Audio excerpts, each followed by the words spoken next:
Hello, it's Uncommon Fossil, and today I want to talk about what should be the final step in prepping your PTCGO account for the transition to live. In the past, when I've done these videos, I've been in PTCGO, but today I'm making the video in live, and it's not an accident. We'll jump right into what you need to do to make the video brief and to the point. First, I just want to say that you should probably wait to do this step until you've reached tier 25 and that you've unlocked the premium battle pass, because then you will have all 4 of the decks that they're giving away on the battle passes this period, which at tier 25 you get the Palkia V-Star deck and the Mew VMAX deck. So that maximizes the cards you'll have in your collection for the most part. And then the other thing I'll recommend is don't collect any of your rewards after that. Particularly, you don't want to collect the packs, because you're going to hurt yourself in the long run by doing that.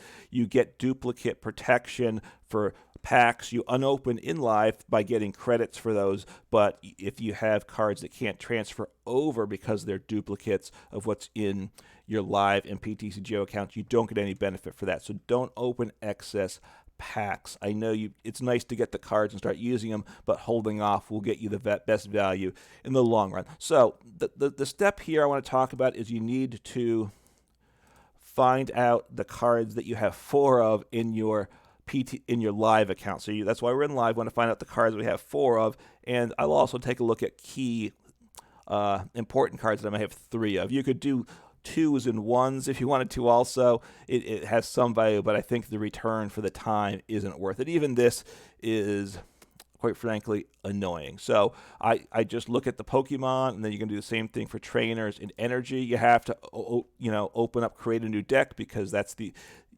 you can't view your collection otherwise. So you look at all your Pokemon.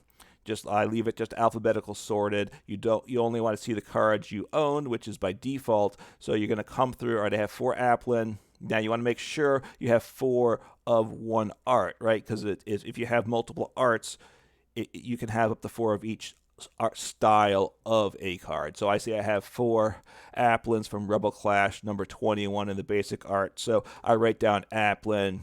I write down RCL for Rebel Clash and 21, and I keep going through the list. Like, see, Arceus V, I have 5. I have 4 in the basic one. So from Brilliant Stars 122, I have 1 other in alternate art. I'm not going to worry about that, but obviously the 4 Arceuses.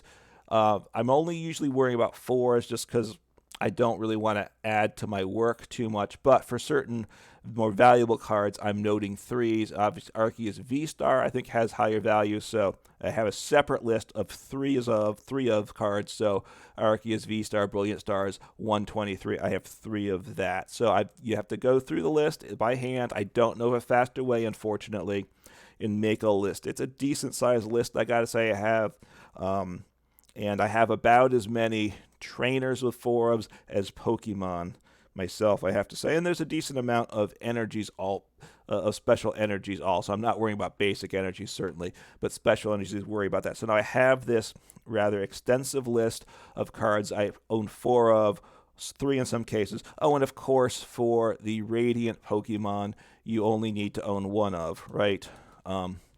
You see the Radiant Pokemon. I don't know why Noivern shows up here, but obviously Radiant Charizard I have 1 of, so that's a full play set. So that gets written down on the list with the other 4 of, because it's a full play set. That's really the meaningful play set, which normally is 4. So all these cards I have full play sets of, and then after this I'm going to tag them in my PTCGO account. I'm going to wait in that account till I'm done trading away the duplicates that I have more than 4, because I don't want to get confused with what I need to keep at 4 and which ones I can drop below 4. So I'm going to trade away all the cards, which I'm in the process of, that I have more than 4 of, where I have tradable cards available. I got to say, it's grindy, and I'm really looking forward to that ending, but I am picking up a lot of cards. I'm picking up several hundred cards through this process. Now, a lot of them are random cards, jank cards that aren't useful, but couple things. First off, I found out that I will find value in a number of these cards.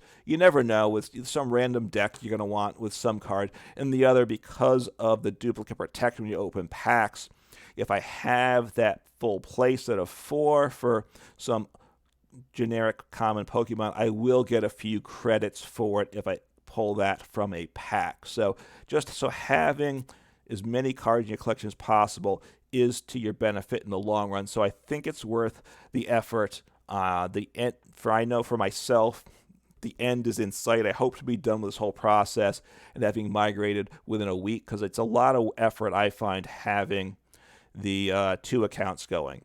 And so I look forward to having one, although I've still got to say Live isn't in great shape.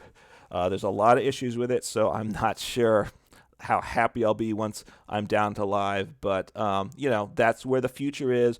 Pokemon, while not forcing you to migrate literally, they're, I will say, strongly encouraging us all to migrate, because if you want to play with the newest cards soon, you've got to be in Live. And that's where most people are going to be. I think PTCGO is really going to be very few people. And my other point I just want to say here, as I'm making trades in PTCGO, I'm seeing less and less trades occurring. It's getting a little harder to make trades. I think people are moving on to Live at an accelerating basis. So I don't think it's to my advantage to be one of the last few people in PTCGO. So, like I said, this is the last step. Find out the 4 ofs, the full place that you have. Get rid of those in PTCGO. Once that's done, migrate the account over, because once you trade away these extra cards, like I traded away all my Arceus Vs, you know what? I can't play any Arceus decks anymore, so I'll pretty much be down to theme decks for a large part once I do this last step, and that is when I will move over to Live. So hopefully this is helpful, and hopefully Live really becomes a quality product soon. Take care.